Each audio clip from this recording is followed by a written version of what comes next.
Bonjour à tous, j'espère que vous allez bien. Ça fait un petit moment que je n'ai pas pris mon appareil photo. Ça y est, j'ai trouvé un adaptateur pour lire mes cartes SD. Donc maintenant je peux me resservir de mon appareil photo pour filmer. Aujourd'hui je vais vous montrer un peu les achats que j'ai fait au niveau des livres et mes lectures actuelles.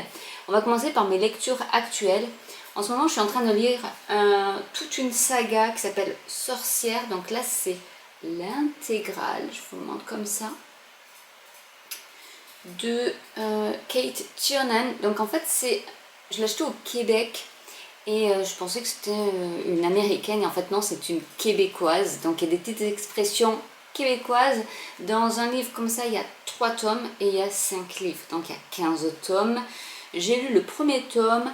Alors mes impressions c'est que c'est des ados en fait qui sont en secondaire, donc l'équivalent du collège-lycée en France, qui commence à s'intéresser à la Wicca, donc à tout ce qui a trait aux sorcières, les gentilles sorcières. Et donc le premier livre, c'est vraiment planté de décors avec les différents personnages.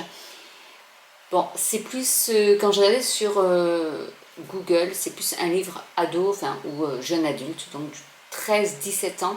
Donc c'est vrai que le premier tome, il ne se passe pas grand chose.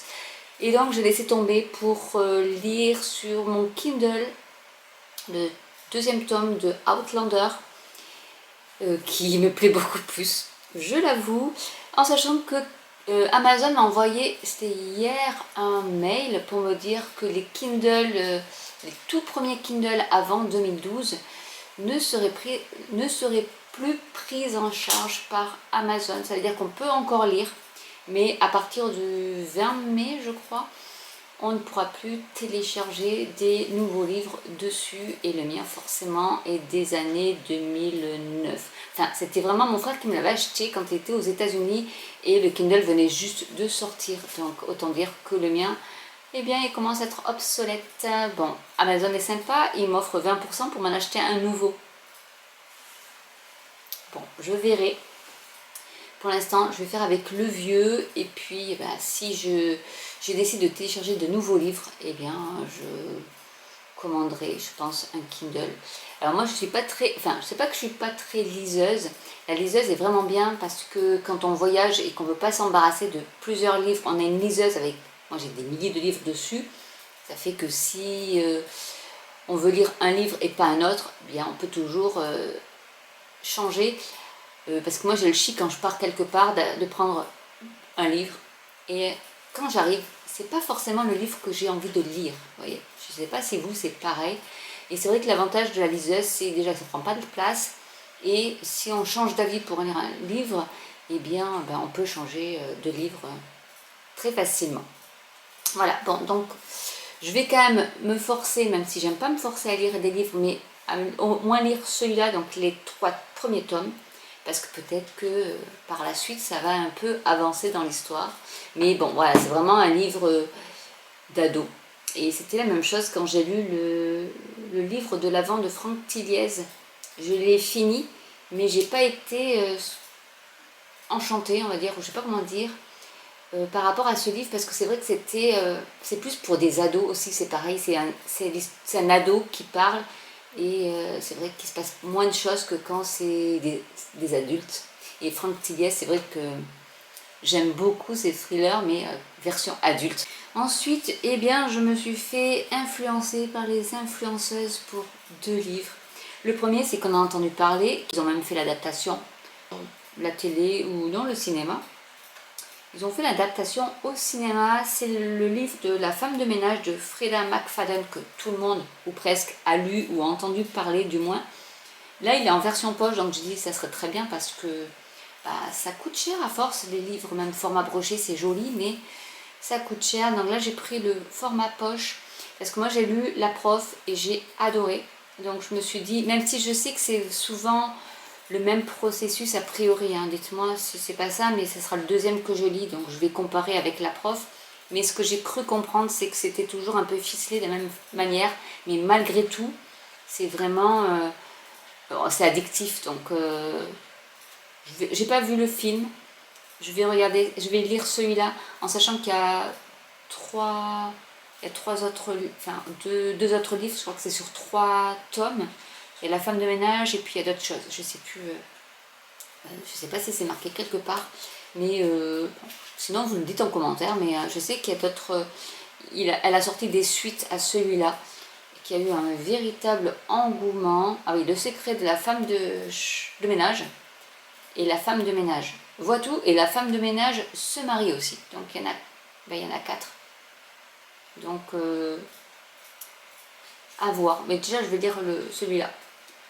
Et donc ça c'était forcément, tout le monde en parle, donc quand je l'ai vu en poche, j'ai dit bon allez, je vais le lire, surtout que la prof m'a beaucoup plu.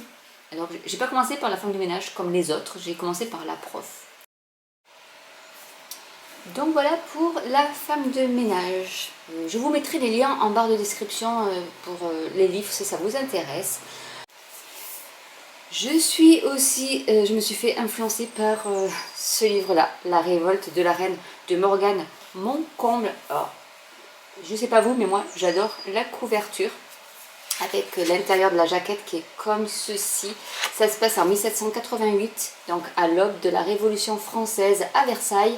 C'est pas l'histoire de Marie-Antoinette, mais bon, c'est une romance historique.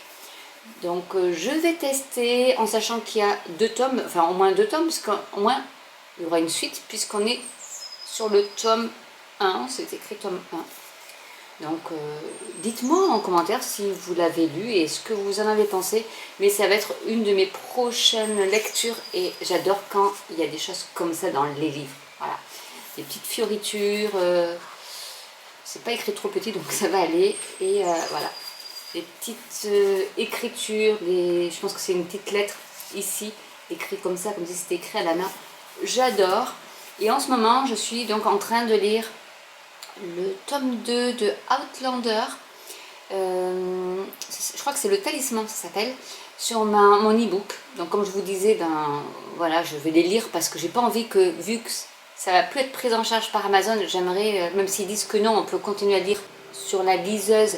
J'espère qu'il n'y aura pas de problème. Donc je suis en train de, je me dis vite, il faut que je les lise. Parce que j'en ai 1600 sur ma liseuse.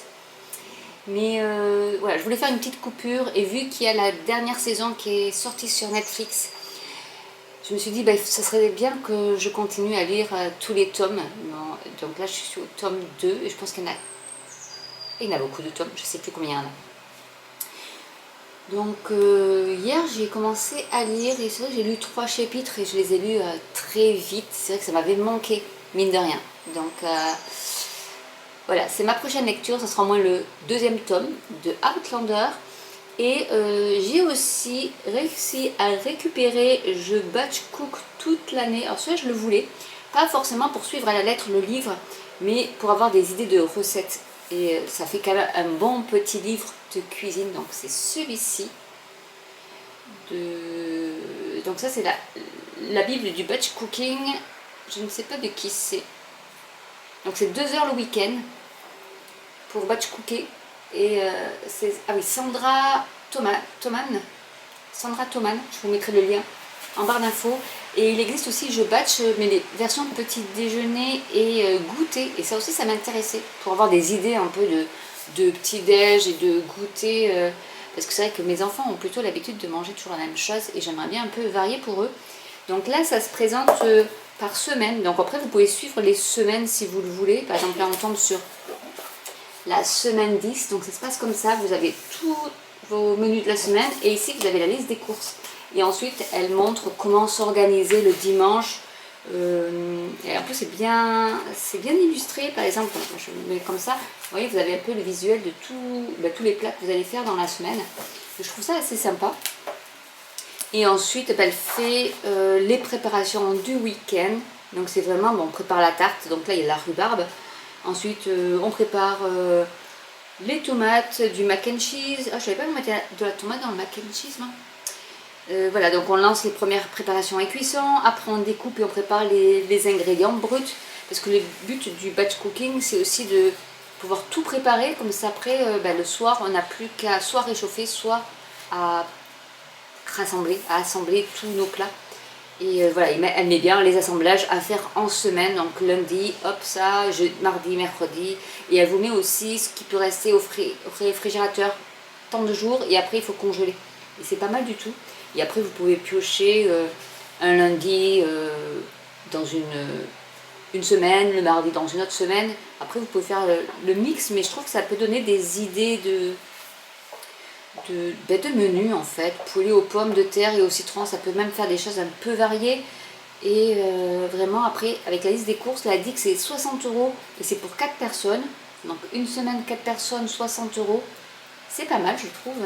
Et puis si on en a un peu plus, eh bien, on peut le congeler pour une autre fois, mais c'est vrai que c'est assez sympa. Et voilà, je vous en dirai des nouvelles et je pense que je prendrai l'autre, mais j'espère qu'il est moins lourd par contre que celui-là. Donc voici un peu mes achats de livres, je n'ai pas pu m'en empêcher, et aussi mes lectures. Donc je pense que Outlander, le deuxième tome, va me prendre un petit peu de temps quand même, mais bon voilà, déjà c'était aussi pour vous faire un petit coucou parce que maintenant c'est bon, je peux reprendre mon appareil photo, même si il déconne encore un petit peu. Je vous fais de gros bisous et je vous dis à très bientôt pour une nouvelle vidéo. Bye!